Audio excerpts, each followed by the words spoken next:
大家好，我是无党无派无包袱，我是新竹市议员田雅芳，我是东区市议员参选人黄耀正。您的无助我们会重视，您的困难我们来解决，让监督的力量回归真实的民意。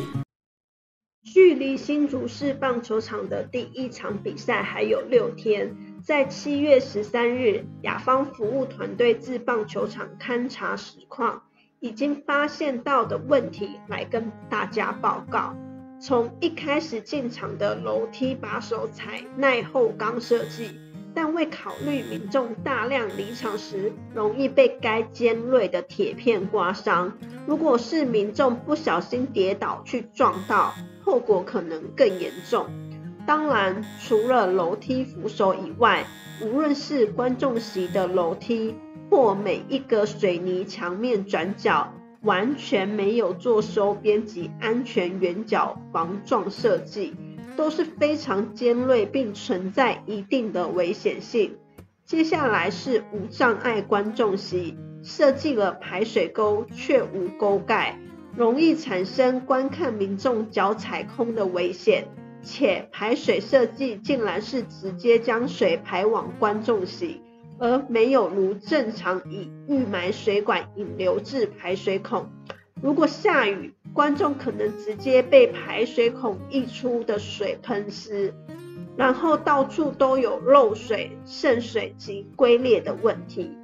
雅芳团队向市府指出此严重性时，市府解释是因为建物太旧。我们马上提醒，这是花了12亿新建的部分，并非是外野之前保留下来旧建筑物的部分。所以在市府花12亿新建的部分，包含室内裁判休息室的天花板以及楼梯墙面等，都有渗水跟漏水的问题。还有就是想象力，还有就是球员的淋浴间，更因为空间设计不够，又要硬塞进8间浴室，导致最后一间有一半被横梁占据，及将门的高度降低，让球员无论是进出不易，及非常容易就撞击到梁柱。且浴室门有装等于没装，因为站在外面即使关门也可以看到在冲洗的人。